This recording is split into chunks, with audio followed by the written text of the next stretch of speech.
Ed's gonna call you. I'm going to have to add to it. Okay, good.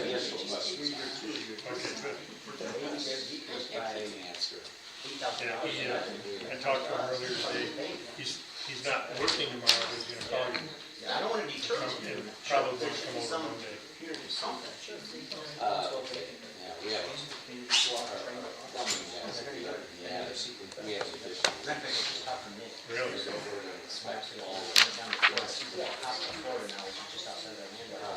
within outside, the average temperature today is 88 degrees. Alvin's office is 98. What in the heck? That's a lot of hot air. It doesn't make any. There's literally a lot of hot air. Something's not. Oh, it is. Yeah, they just saved us. Okay, we're going to call the meeting to order of a Bristol Board meeting today. And let's stand and get the Pledge of Allegiance. And Jill, would you like to lead? Yes. I pledge allegiance to the flag of the United States of America and to the republic for which it stands, one nation, under God, indivisible, with liberty and justice for all. Thank you. Okay, we'll have roll call. Doug DeSmith? Here. Wait a minute. Dean Renfro? Here. Kathy Burke here. Well, Jeff left me the wrong name. Greg Tucholsky. Here. And Jeff Finch is absent tonight. Alex Bowman. Here. Nick Cantz. Mike Yoder. Here. Jill Swartz. And Mike Albin. Here. All right. Now we're going to do the approval of the agenda. I've been requested that we change something on the agenda from number 11B to, that will be 6B. Is there a motion to approve the amended agenda? I'll make the motion. Second. It's been moved and seconded. No, any other additions or corrections? All right, we'll go for a vote. Doug DeSmith? Yes. Dean Renfro? Yep. Greg Tucholsky? Yes. And Kathy Burke is a yes. Motion carried. All right, now approval of the invoices. Has everyone had a chance to look at the invoices for this month? All right, is there a motion to approve the invoices? I'll make a motion to approve the invoices. Motion made by Doug. I'll second it. Any discussion? No discussion. We'll take a vote. Doug DeSmith? Yes. Dean Renfro? Yes. Greg Tucholsky? Yes. And Kathy Burke is a yes. Motion carried. All right, the approval of the minutes. We have 3 sets of minutes that we have to approve. One is December 21st, 2023, the regular council meeting, the 2029 special council meeting minutes, and the January 4th, 24 regular council meeting minutes. Has everyone had a chance to look at all 3 of these minutes? Yes. Yes. Is there a motion to approve all these minutes? I'll make a motion to approve all the minutes. Second. Okay, it's been moved by Doug, seconded by Dean. Any further discussion or corrections or additions? All right, we'll go for a vote. Doug DeSmith? Yes. Dean Renfro? Yes. Greg Tucholsky? Yes. And Kathy Burke is a yes. Motion's carried. All right, Mike, I'm going to hand it to you. Excellent, thank you. Officer Damon, could you come up just to the front here for me? I would like to introduce to the community, to the community and to the council, this is Officer Philip Danley. He is our newest officer. The Bristol Police Department would like to welcome our newest full-time police officer, Philip Danley. Officer Danley grew up in Mishawaka, Indiana, and currently lives in Mishawaka. He graduated from Penn High School, commonly referred to in my case as Penn University High School. Yes. In 2015. Officer Danley started at the Elkhart County Sheriff's Office as a correctional officer and worked there for 4 years. After leaving the Sheriff's Office, he went to work at Memorial Hospital Police and Security until he came to our agency, the Bristol Police Department. Officer Danley is married to Lexi, and they have 2 young boys, Declan and Grayson. Officer Stanley's free time he likes to spend playing outside with his sons and spending time with his wife. He enjoys hunting and fishing with his friends, and he's always been interested in helping others with anything they need. When he started his law enforcement career at the sheriff's office, he knew that this line of work is what he wanted to do for the rest of his life. Being able to serve the community and protect them in the same job was a dream for him. He is grateful for the opportunity to be at the Bristol Police Department as a patrol officer and to be able to live out his dream of being in law enforcement. He looks forward to protecting and serving the Bristol community and working with everyone. As you know, I reported in some of the subsequent meetings, he just graduated from the Indiana Law Enforcement Academy, so we're very happy to have him completed his 15 weeks in basic training and to be able to put him out on the roads as a certifiable police officer. He's already done his FTO with our agency, which is fabulous, so we kind of get a plug and play, so we really appreciate that. Plug and play. All right, thank you, sir. Congratulations. Thank you. Okay, he is going to get back out to work, so thank you. All right, privilege of the floor. Is there anyone here that has anything that they'd like to say? Please stand, state your name and address. All right, if there's, is Chris here? Christopher? Chris Garner with HUB, which means, What does it mean, Kathy? oh gosh, I always forget. Hearts United for Bristol. That's what it is. She already read it. So we just wanted to stop in tonight and thank you guys. It's been a year. We came before you in January of '23 and asked for space for our administrative offices to take downstairs to the old office, Mike Swallow's old office, and make space for our life resources coordinator who is going to be starting in February that works with families, trying to help them know where to go to find anything from rent utility assistance to insurance and other needs. And so it's been a year. We've really valued this partnership. Mike, Jill, and Kathy have been wonderful to us at times when we forget keys or other things. But security and other means and starting to partner in. We had no idea how rapidly this would expand this year. And so I wrote a brief summary, but we've worked with over 700 families. Not all from our community, but with Life Resources, we're pushing almost 90 now, just from our backyard, to make sure that either electric isn't shut off or they're not out of evicted. And we've been working in, we're about stage 1 or stage 2 into about 5 layers of where we hope to go in the next 5 years. And so we just want to come and say thank you. We hope that partnership continues. We hope that we can continue to be a blessing to the town in every way. So, I guess, is there any questions you guys have for me? I just have a question for you. I know the last time you were here a year ago, you mentioned the fact that you were going to eventually expand, have a building Yeah. where you could have like furniture and stuff for fire victims and things like that. How's that going? So where we're at, we actually have stuff in 4 different sites in the community right now. We are rapidly out of space, and so we've actually looked at a facility. We're going to be looking at a second facility here in the next few weeks. So we're doing our best to navigate, and work with partner agencies. That's one. We don't want to reinvent the wheel. We want to really identify what's unique to Bristol and what it needs, and how do we best meet those needs to move people out of crisis to betterment and development in their life. So Okay. slow steps, Kathy, but some I things have know. taken off faster. Others seem like they take longer. So Well, I've got stuff I'd like to give to you, but you don't have room to put it. that we don't right now. So, Yeah, well, but so, okay. Any other questions for Chris? Thank you, Chris. thank you guys so much for your support. We'd love to have you volunteer and connect. Mike's already had me working in a lot of ways, but it's a beautiful community, and we just want to do our part to see what happens to bring transformation. So thanks a lot. You'll have to go down there on a Thursday Yeah. and see everything that goes on down there at the food pantry. Yeah, it's interesting. So Got a bunch of great volunteers, too. we do. We have phenomenal people. It makes all the things so much easier. So yeah, Thank you, Chris. Thank you. you guys. Okay. James creating a problem over there. Yeah, he is. Okay. Planning and development, Darn, nothing? tonight. Nothing for tonight. Okay, Mike, Okay, first item on my agenda is I'd like for you to grant me permission to bid on our water infrastructure project.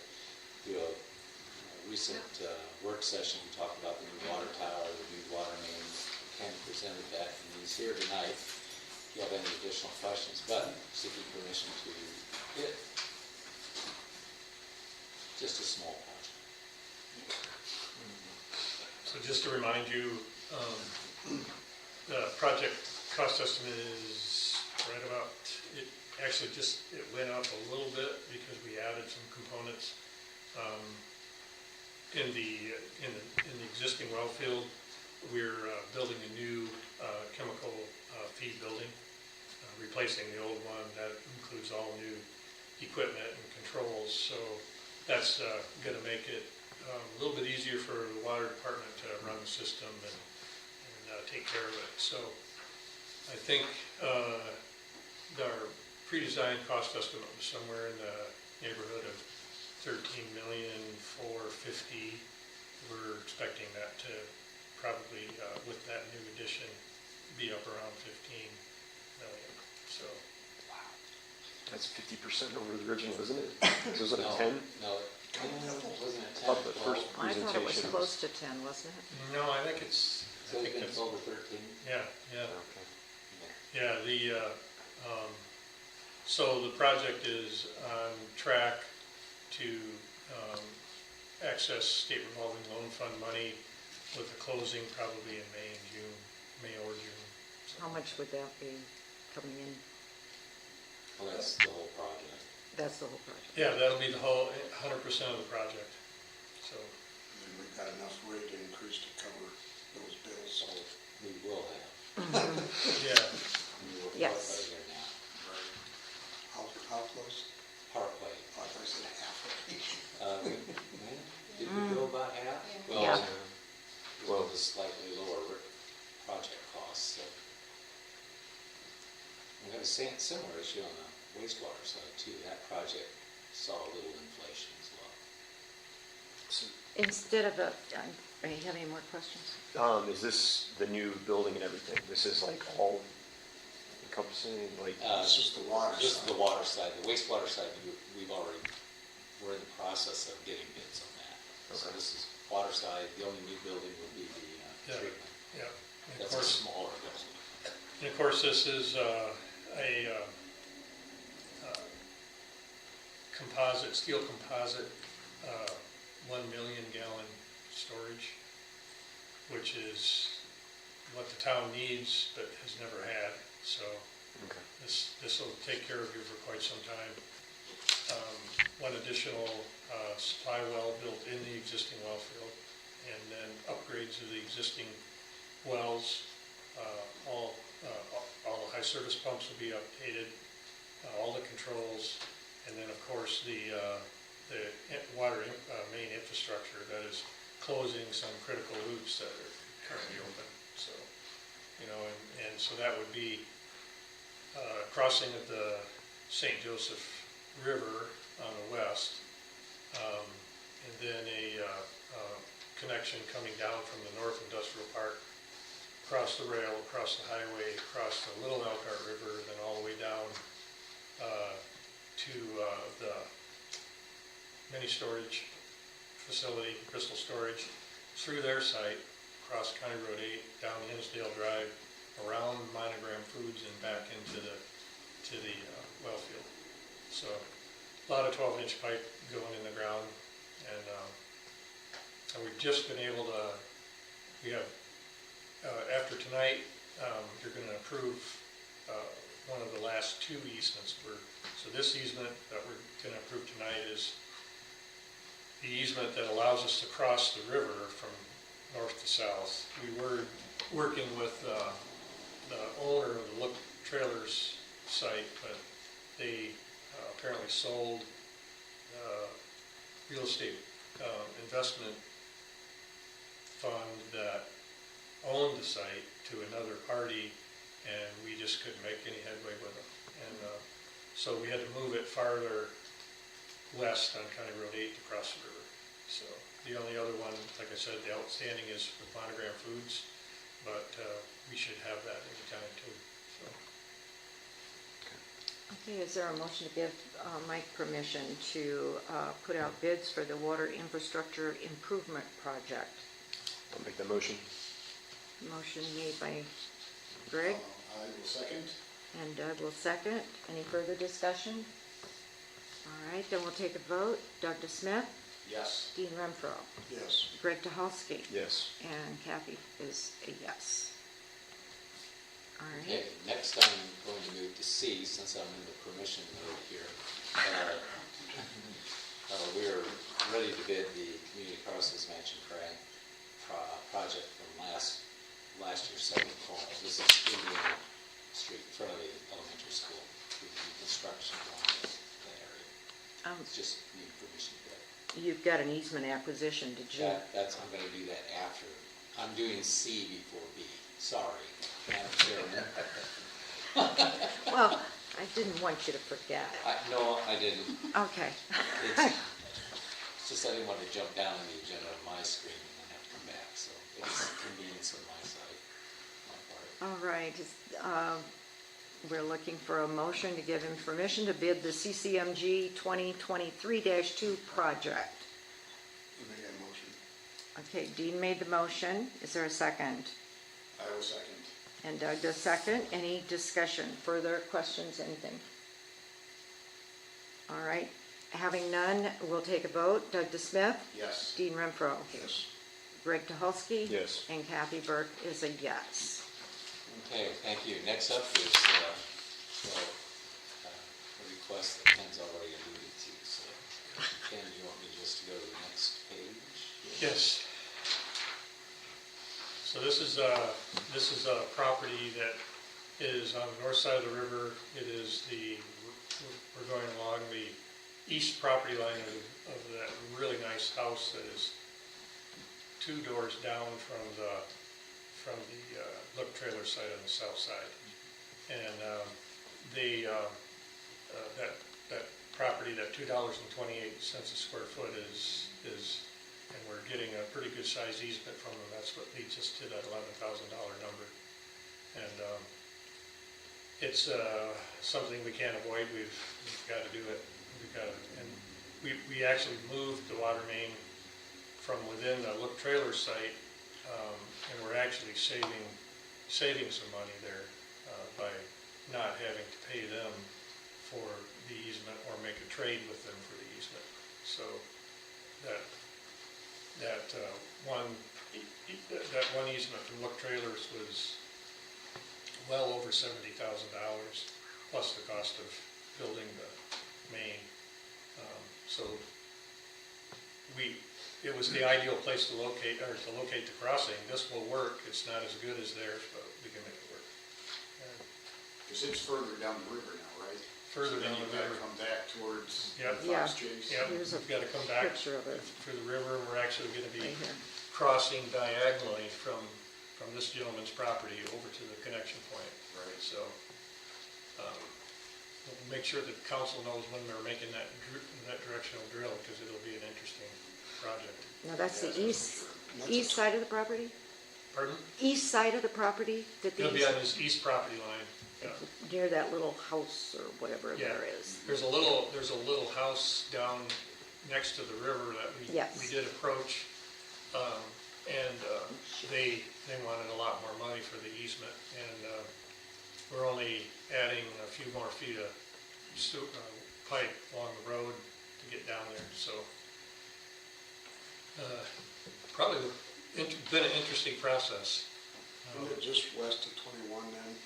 That It is, on the edge, yeah. Just Yes. on the west edge. Yep, it's the Yeah. second house west of 21 on the south side. Mhm. He doesn't live there. So I knew you talked about the first one. Yeah, the that gentleman- happened before. Yeah, there's the house, the first house we talked to, that lady is not living there any longer. The house is vacant. But we were dealing with her children from out of state, and we don't think, we can't do a deal with them. They wanted $50,000 for an easement that this gentleman was willing to sell for 11.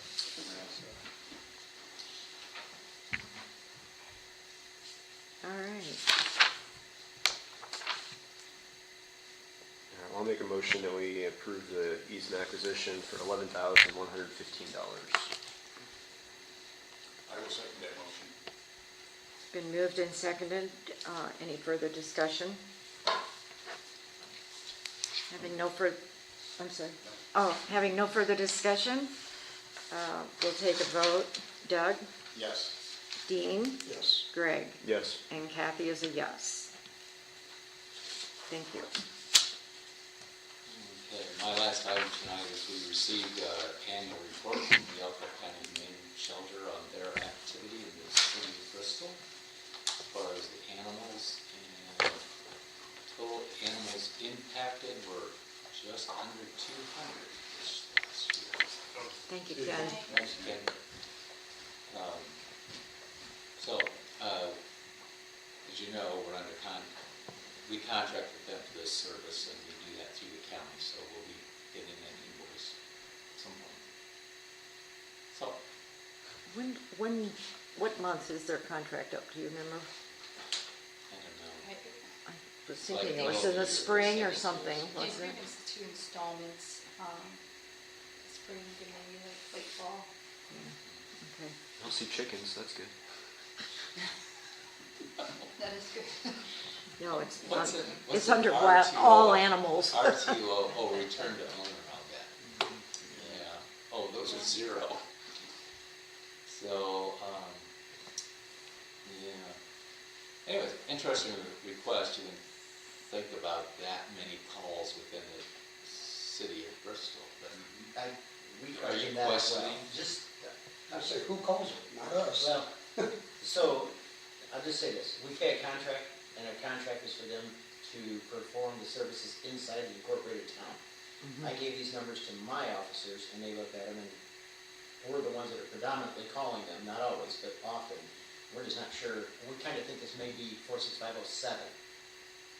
Oh, So that makes a okay. difference. We know how much we call them. so if it's a Bristol address. That's what I think's happening. Oh, that goes clear out there, side 17. Oh, yeah. Well, Oh, that, and I mean, if you look at I it, know that. pet food assistance is I was gonna 104. say that a lot of it's So it's people assistance. asking for food, Yeah. not just animals Yeah. being picked up. Yeah, sometimes they Yeah. do food assistance, they do a lot of 102. that. Yeah. Yeah. There's 147 for the year. Under 2023 is 147 out of 241. And then it's total animals in shelter is 63. Do you remember what our contract amount is? It's not a 40. huge amount. It's Used to be 4,000 45 something, or 4,000, 44. somewhere in that area. 42. But, you know, it's better to have them doing it than have our officers. That's for sure. Let me tell you how much our officers appreciate when we can get them. Yeah. Okay, so that's it for me. All right. Jill? I have a request and a comment. I'm asking the board to give us approval just to pay the rest of our 2023 invoices prior to the next board meeting, February 1st. That way I can get the 1099s out, year-end started. We're talking maybe 15 invoices, and they'll be on the next docket for you guys to review. But permission just to mail and get those all taken care of for year-end.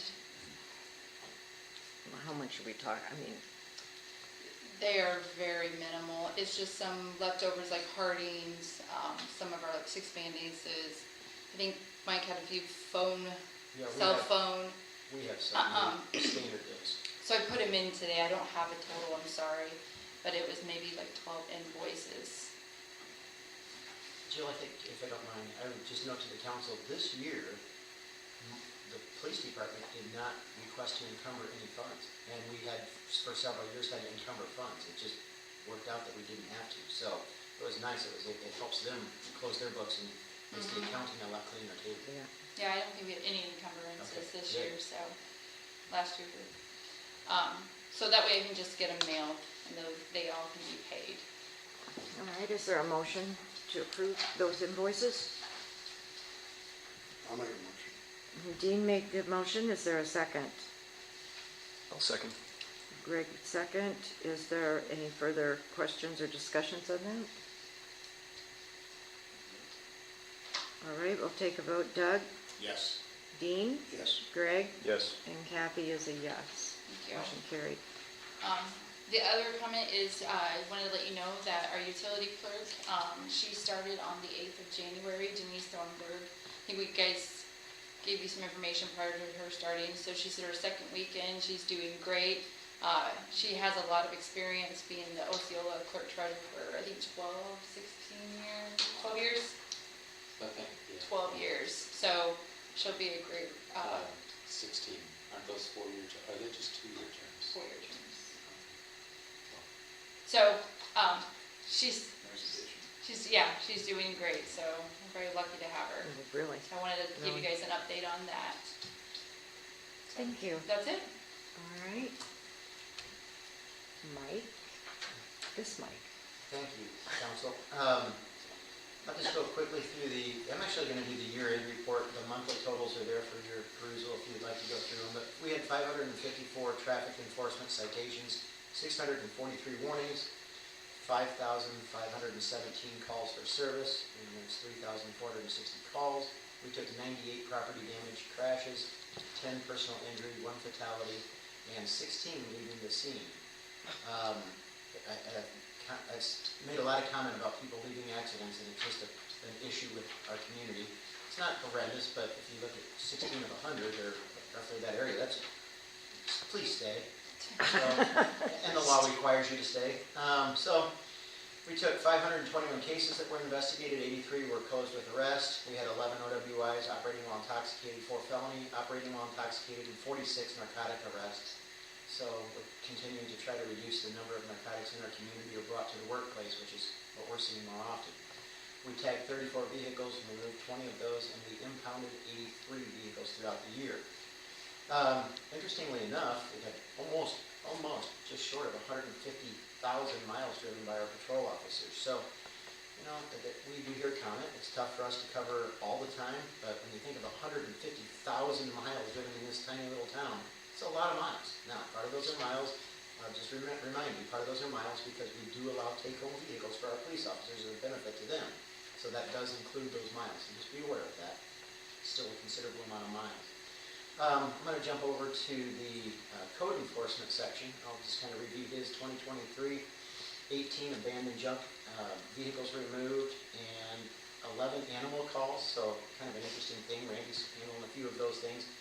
I do know, as a side note, he did issue 3 chicken permits throughout the year. So I know you council had kind of been up and down, how many are we going to actually have? So there were 3 permits issued, so just want you to be aware of that. 144 high grass calls, and another popular one of everybody is 140 illegal parking issues. So in our tiny little town, people are parking vehicles where they probably shouldn't be, and so he has to intervene in those. 23 litter and dumping type things, loud noise and disturbing the peace of 2, and nuisance of 26, and then signs and devices of 35. He really had made a point to really attempt to get a lot of these signs that people are just stabbing in right-of-ways out, contacting the people who placed them, and letting them know that we don't want them there. And I think he did a really good job of that, taking them off poles. It just helps clean up the community a little bit in the visual sight lines, especially for our intersections. And then 22 others, so a total of 442 calls. 43 of those were originated from a citizen complaint, and then 398 were basically violations that he saw and that he acted upon. So that's the year-end report, and my section B, I guess, does anybody have any questions on the year-end report or anything in that area before I move on? Okay.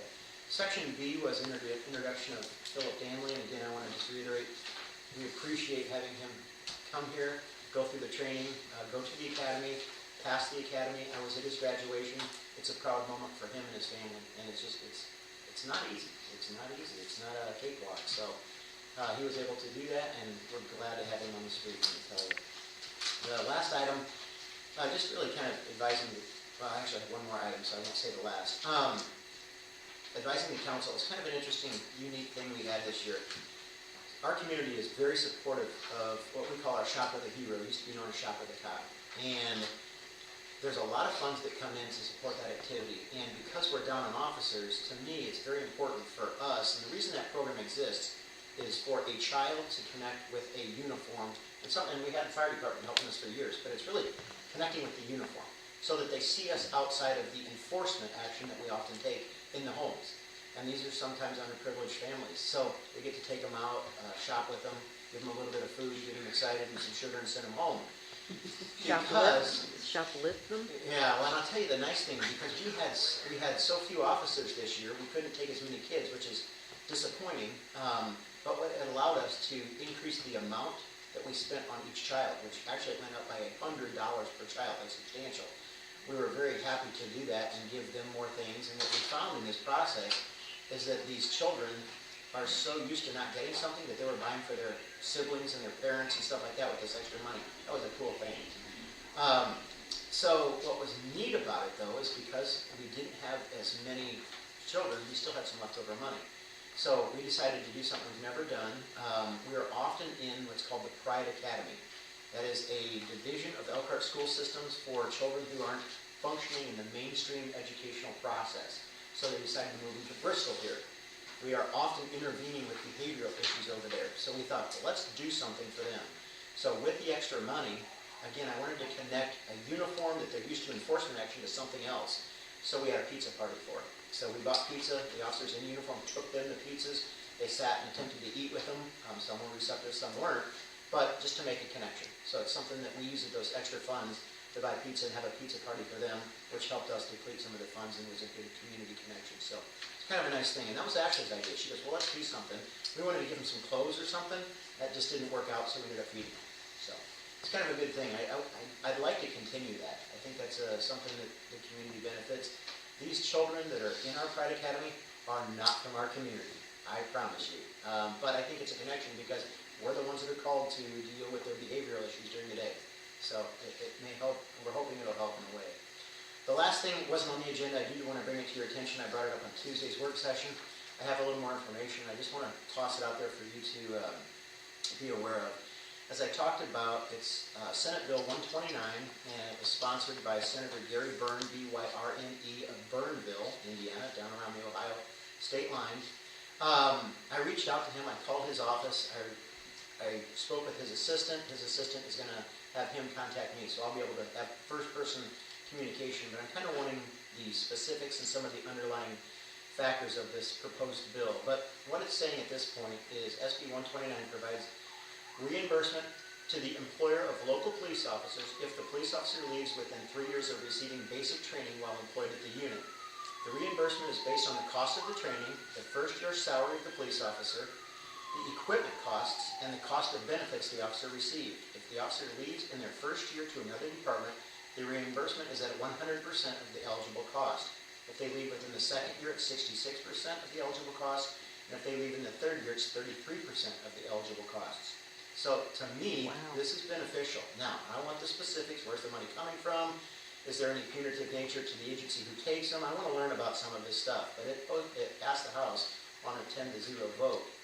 There's still a lot of things that can happen to this bill, but I want to learn about it. And if it does go through, it would benefit this community tremendously in the rate that we're losing officers in that 1 to 3 year period. So, and again, I don't know if we have to put that in a fund and then we can use that for salary or just how that's going to work. That's what I want is the specifics. So, How can you spend it? yeah. So as I learn about that, I will pass that on to the council. Again, it's just a bill sitting on Capitol Hill. Remember the old saying? Yeah. So we'll see how it goes. All right. I remember the song. Yes, we sure do. Schoolhouse Rock, right? Yeah, right. All right, so that's all I have for this evening. Thank you. Thank you, Mike. Anybody have any questions for Mike? All right. Nick, Yes, ma'am. you're up, sir. All right. 101 calls in December. We ended the 2023 season with 1,312 calls in 2023. It was 7 shy of our record, which, nobody wants to beat that record. We did have 5,563 responses. And what that means is that takes 5,563 people to run those 1,300 calls. That's what our responses are. So and that's a lot of people power, truly. We're currently short one full-time person. We have the same problems as the police department do. We train them and they leave. I mean, I can on two hands how many I've lost in the last 5 years. It's out of this world. Additionally, we've just been cleaning up some 2023 stuff, year-end paperwork and projects we've been working on. We would like to ask our residents to help us out by shoveling the fire hydrants if they have one on their property. It just definitely takes a lot out of it if we need to use that piece of equipment to take care of an emergency on your. Other than that, I appreciate everything that all of y'all do for us, and if there's anything you need from us, let us know. We'll look forward to the territory meetings and see if we can get that going. Great, Friday thank the you. 26th. Yep. Nick, what was your batting average for the year? Yeah. Mine or the No. We're just talking stats, so. Yeah. But me, I see you were saying about this bill, that sounds like a good thing that somebody could do even for fire areas. Yeah, this was sponsored specifically for police, but I'll be honest with you, fire, EMS has the same problem. And it's something that, it's just interesting. It came to me in an odd way. It came through AIM, but it's something that somebody in this county may propose it to our legislators to look at it on your side of the coin. Yeah. They used to do 3-year contracts for med school. We still do. Do it. Okay. Any other questions for Nick? All right. Park Board. Well, we started out our new year with a new board member, that's Andy Medford. We're glad to get him. And then we had election of officers, and President is Scott Bright, and Vice President Michael Rock. Our handicap launch, we're still waiting on it. We don't have any information yet on the grant, and we haven't heard. Yes, we do. We didn't get it. We didn't get it. No. So we So didn't we're get. moving on. We're moving on. We're moving on, okay. The summer program, Mike is going to be looking into the school teachers to see if we can find a school teacher that will help with that summer program for us for 2024. So that'll be good.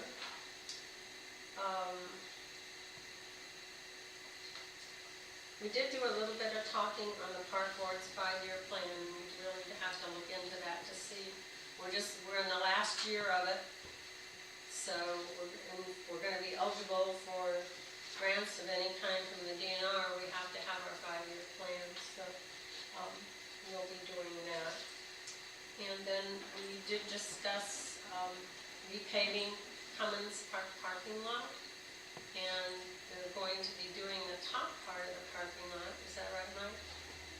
Well, I said, if we do the top part. If you do the I top like your, part. I like your lobbying stuff. Anyway, It's a possible but project. that's a project that we are really looking into, so. And that's pretty much it, besides that bridge, where it comes around again. That's it. Any questions?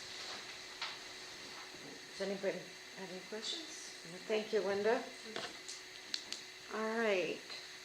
Next we have Alex Bowman. Thank you, Kathy. This evening, after the council, what's been prepared is a joint resolution, captioned joint resolution number 1-18-2024-1, which is a joint resolution, proposed joint resolution of the Bristol Town Council and the Township Board for Washington Township to adopt a general agenda and some rules governing the joint hearings on the fire territory that are upcoming. The resolution itself sets forth who's involved, the council and the township board, identifies the authority for which the township and the town are seeking to create the territory. It lays out here what these meeting dates are, times of the meetings, so that is a part of the official record as well. It resolves that the council and the board are to appear at these joint meetings with a quorum. that the council and the board appoint, this resolution is prepared, it appoints the Bristol Town Council President as the presiding officer of the two. Then I'll talk a bit about the actual formal nature of that through the meeting, but that would be the proposal of this resolution. It appoints the Bristol Clerk Treasurer as the clerk of the joint meetings to keep a record, keep the minutes that would be required. It proposes an agenda, which under section 5 there is relatively straightforward. We're bringing two fiscal bodies together. They'll independently gavel in their own meeting. There will be a roll call vote. Quorum will be determined. There will be a motion to appoint the presiding officer, and then the meeting will conduct from there. Again, not too dissimilar from the process that we have here. We'll just have 3 new faces sitting at the table for these meetings. The section 6 to the resolution includes the guidelines for the public comment portions, and I'll discuss those here briefly.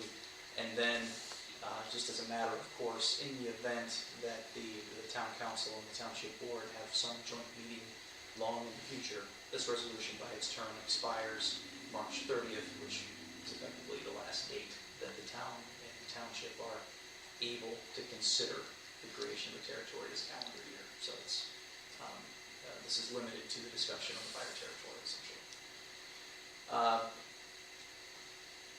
As I've mentioned, kind of previewed with the policies that I would recommend the town and the township by extension adopt regarding public comment. Exhibit A here makes a couple of points, and again, these are generally the powers that the board, both the board and the council already have in governing their meetings. There is certainly the town as a government entity has to respect the First Amendment when there are folks who seek to address the council and seek to address matters before the council. So this is not an infringement upon that. There are permitted certain reasonable restrictions on free speech in meetings, and that's what this is. No name calling, no slander. There's no disorderly speech, no advertising, no promoting a contest, no campaign. I know for county officials, we're in primary season now. None of that. And it gives the discretion to the presiding officer. Who again, I propose to Jeff to shut down that speech, and if it persists or if the command to cease is ignored, for the individual to be silenced or removed from the meeting. And again, obviously that's not what we want. It's a power that the presiding officer already has. This is enumerating that so that anyone who comes into the meeting can have a copy of this and can know what the ground rules are that they're to abide. This requires individuals who seek to speak during the meeting to sign in, give their name, their address, and from a recommendation on Tuesday to include their township of residence. It then limits their individual speaking time to 5 minutes. Certainly make that shorter. There's nothing statutory about 5-minute speaking time. That's what they would have. As part of that same section, this says that the meeting, the length of the meeting is not to exceed 2 hours unless the governing body, the council, and the board agree to make it longer. So it sets, even with 5 minutes a person, sets it to a 2-hour meeting. If there's a conversation for 2 hours, that's, the governing bodies don't have to sit idle until the 2 hours elapses. That is generally what I recommend. Again, I think the benefit here is this helps guide the discussion. It empowers the presiding officer to have some command and control of the meeting, and it also helps communicate to members of the community who wish to speak what their duties and obligations are as they address the council. Again, I think this is a reasonable restriction on speech. That's perfectly within the council and the board to do. And so I think there's a lot of value in having a written policy to help govern these meetings. Partly because we don't know what it's going to bring. And so I think it's good to be prepared. Well, like I said, it gives the public an idea of openness. That's correct. That's correct. And we can imagine for members of the public coming before a body, that can, it's a very unique opportunity for people, and it can be confusing, it can be frustrating, it can be nerve-wracking. Hopefully this helps level that playing field and gives folks the confidence to know what they can and can't do. I make a motion, we approve joint resolution number 010-18-2024-1. I will second the motion. Okay, it's been moved and seconded. Any further discussion? No. I have a question. Shoot. Is Washington Gannett Township going to approve the same thing? So, Or, yes. I mean, I'm glad you asked. So I think procedurally, and Mike, the way we'll work this, I don't know if the township is having another meeting between now and the 26th. Suffice to say, they'll be there for the 26th. This is, the way I've prepared this, is for the council to sign it, and then for it to come before the township board. If the township doesn't have a meeting between now and the 26th, then the recommendation would be that their first order of business when they gavel in would be to adopt this resolution. you mean gavel in at the public meeting? Correct. Correct. Okay. Yeah. Because much in the way that we do them here when we have public hearings, the meeting itself is public. Right. And so it's subject to open door and notice, which has been given. And then there's the statutorily required opportunity for the public to address the governing body. So if they gavel in first, vote to adopt this, and then the meeting continues. Okay. That would be my recommendation. So yes, it will, and Mike, you'll be able to convey the executed resolution to them. Any further discussion? It's been moved and seconded. We'll take a vote. Doug? Yes. Dean? Yes. Greg? Yes. And Kathy is a yes. Motion carried. Thank you, Council. All right. I see we have no new business, no unfinished business. All right, town council, Doug. Town manager's got Nothing to on know. this agenda. Wait a minute, excuse me, what? Nothing important, sorry. It's like being in school again, if you want to cheer with the public, you I know. was just saying that the town manager didn't do a very good job on editing this agenda tonight. He's Well. missed two things he should have deleted, but that's okay. Okay, He Doug, will do you had better. nothing. Dean? No, I think we have to sign anything tonight on that. Yes. Yep, it's Yeah, it'll come around. down, it'll come down around. Okay, Greg, anything? Nothing. And I have nothing, and I like where it says our next meetings are colon. Our next colon. February. See, it's another thing I missed. Our next meeting will be the first Thursday in February. February 1st. January 26th. January 26th. Oh, Yeah. January. Oh, that's right, next Friday. Well, yeah, Oh, that's the territory. public Territory meeting. Yes. Yes, this Right. January 26th at the Bristol Community Church, previously known as Bristol United Your Methodist. favorite year. At 6:30. At 6:30. 6:30 then. 6:30. Actually, I do have one thing. Okay, The good. street department did a great job. Mike, John Reese stopped me when I was shoveling snow and said he started plowing at 11 o'clock and didn't leave the street building until, let's say, 6:30 in the morning. Wow. And it was 11:30 and he was already back looking to plow again. Wow. So that was, We had, on that topic, I wasn't going to bring it up, but maybe I will, because I've got some experience here. I was sent a picture from one of our guys, and it shows cars parked on the street. This is in a residential area, one on each side, so you barely got room to get through. Turnberry, R, Well, so there's room on their driveway, but it appears like they're parking these strategically so we can't throw snow into the driveway. Well, there's signs down there that says no parking during snow emergency. So, so do I send Randy down there to just start slapping? No, he's not gonna slap, he's gonna tow. Because it's a snow emergency and to remove snow is, once Well, he's we haven't notified. declared an emergency, Well- but it's just, Yeah, okay, so yeah, good point. It's not declared a snow emergency, but because the signage is posted, if there's a violation, it's an immediate tow. So if, Okay. just so you're aware, if you call him, that vehicle will be given, what we're gonna try to do is first notify the owner. We're gonna run the plate, see which house it goes to, knock on the door. If we get no answer, it's gone. is that the level of enforcement you want me to take? It's a Yeah, very- I mean, if that's, Riverwatch what the is law not that big a is. problem. Yeah. There's some, back in the old, about where the state trooper lives, back in that area, there's some problems. But Green Tree, it's almost everywhere. Especially if they park in the cul-de-sac, you cannot clean the cul-de-sac. So, two suggestions. One would be potentially using the Text My Gov app, which you're really good about saying, hey, your water's gonna freeze, leave your water, that type of stuff.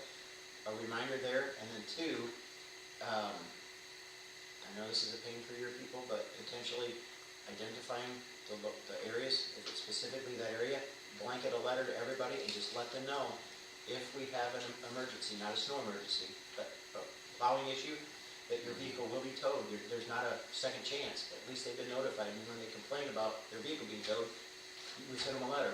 yep, But we have the authority in law enforcement to remove that vehicle as a hazard. Because the hardest part is, once they, speaking from my past experience, once you get it bladed around all of them, the next day they move the car, so then you got snow like this. Everybody's like, how come they didn't get that? or why can't I get out because you plowed up against my vehicle? Well, Yeah, but when they move the car, guess where that snow goes when you shove it? yeah. In their In the driveway. driveway. Any interest? So, pay me now, pay me later. Mike, that's true. The authority to remove is irrespective of snow emergency, correct? Mhm. I mean, there's a snow emergency, it's an automatic no parking Yes. in that space. Yeah. That declaration is made, but So, otherwise. law enforcement, even without snow, has the authority to remove in a public roadway. The picture I was shown, I think there'd be difficult to get in a fire truck down there if they needed to. If they got them side by side, those Yeah. Turnberry, Parr and all them are not wide enough No. to get. And we've and had the it with the driveway's leaf machine. empty. It's not like they have too many people in the home. The driveway's empty. They purposely park. We've had trouble with the leaf machine getting through if they're setting like that. You just Well, barely. And here's the issue, I don't want to get, we're at the end here, so I don't want to get too big of a debate, but you could declare that, the council could declare that as no parking on the streets.